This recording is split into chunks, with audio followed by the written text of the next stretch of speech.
I stand before you to express my regret and to apologize for what has happened in our country.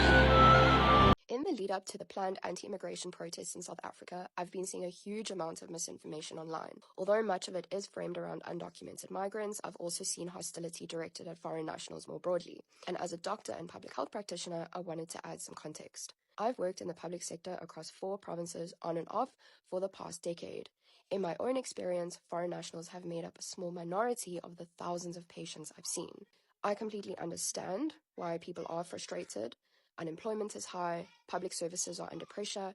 If you've been on TikTok this week, you should have seen all the marches. You'd have seen the people chanting in the streets, Abahambe. But have you actually noticed that the loudest people don't actually give you the real, full information? Because they want you angry. And when you're angry, you don't look for facts. Let's talk about the 2 biggest myths which are used in society to scare us right now and what the data says. Myth number 1. Immigrants are the reason our crime rate is so high. We're constantly being told... Hello guys, how are you all doing? So guys, it's another day. So President Ramaphosa, all he does is to apologize to South Africa. Like, if some Americans can be seeing what is happening on social media and they are condemning the act, you'll see South Africans will be comparing themselves with ICE in America.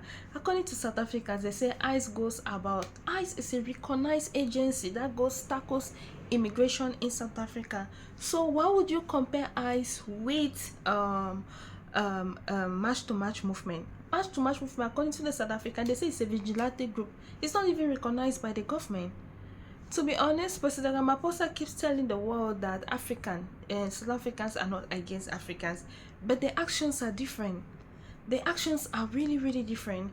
Anyway, guys, if you're new on this channel, you haven't subscribed, don't forget to subscribe. Guys, if you guys don't see me here, I'm gone.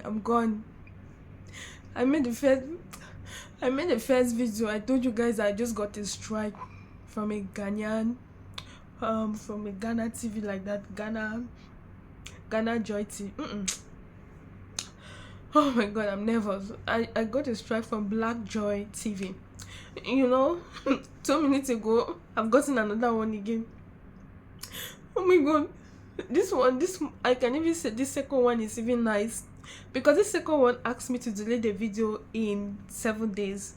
So I had to bring down the video. At least the strike will only apply if I keep the video to 7 days. Look, it's to do in less than 1 hour. I have gotten 2 strikes. 2. Guys, please just keep subscribing to the other channel, because if this channel goes down, I don't know how I'm going to see you people again. Today, I don't know. Today, me, I'm gotten already 2 strikes. Imagine now, it's too much. Imagine if I get number 3, the channel will be terminated. It's too much, please. Oh, it's too much for me. I cannot bear it. My heart is even beating faster and faster. I cannot afford to lose my 6,000 subscribers. Please. Whoever is doing this, please stop. Stop, please. Guys, please subscribe to my other channel. I will just collab with it. I'm just tired. This is gonna be my last video. I'm tired already. Oh. I stand before you to express my regret and to apologize for what has happened in our country. What has happened in South Africa goes against the principles of the unity of the African people that President Nelson Mandela stood for. That South Africans are not xenophobic. South Africans are not against nationals from other countries. We welcome people from other countries, and we are going to work very hard that we encourage and promote social cohesion of all the people of South Africa, working and living side by side with people from other parts of our continent. In the lead up up to the planned anti-immigration protests in South Africa, I've been seeing a huge amount of misinformation online. Although much of it is framed around undocumented migrants, I've also seen hostility directed at foreign nationals more broadly. And as a doctor and public health practitioner, I wanted to add some context. I've worked in the public sector across 4 provinces on and off for the past decade. In my own experience, foreign nationals have made up a small minority of the thousands of patients I've seen. I completely understand why people are frustrated. Unemployment is high, public services are under pressure, and many communities are struggling. But one thing we've seen repeatedly, not just in South Africa but around the world, is that when societies are under pressure, there is a temptation to simplify complex problems by identifying a single group to blame. The reality is that many of the challenges we are facing have developed over decades because of governance failures, corruption, neglected infrastructure, workforce shortages, underinvestment, and policy failures, and these are much harder to solve. I've also been seeing a lot of other misinformation being shared. Undocumented migrants are not eligible for social grants.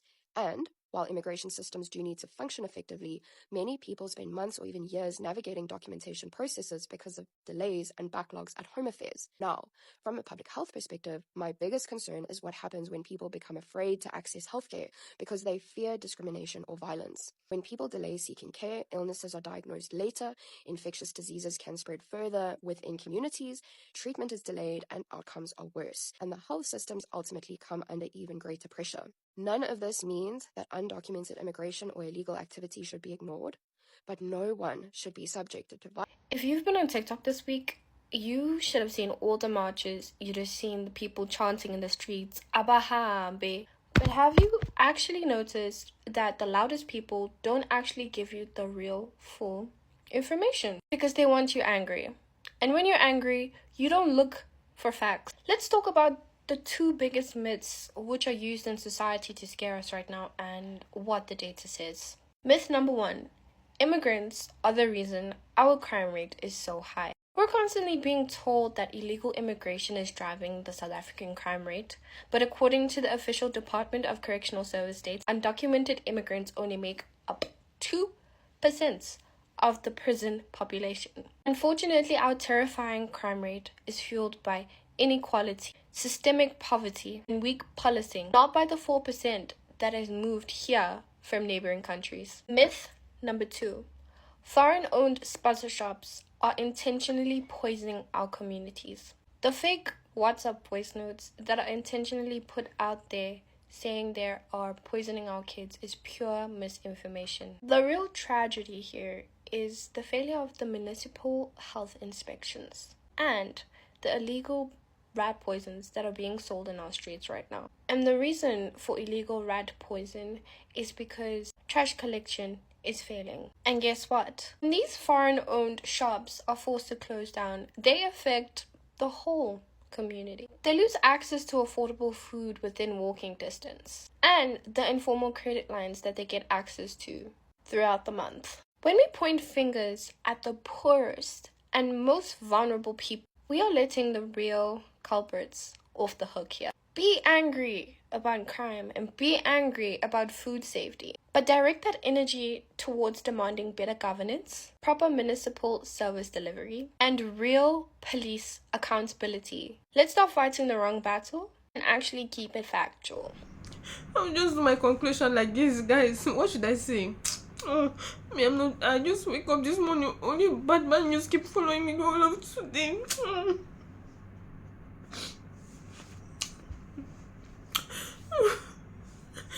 Anyway, guys, thank you so much for watching my video.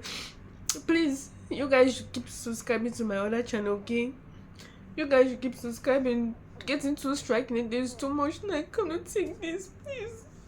It's so much.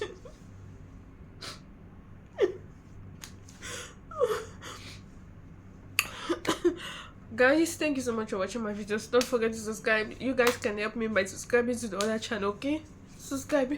I contacted the first Ghanaian person. That person hasn't responded to me, so I'm still waiting for the email for this person to retract the strike. I'm still waiting for that person. I just hope the person does. I just hope so. Oh my god, I'm having chest pain.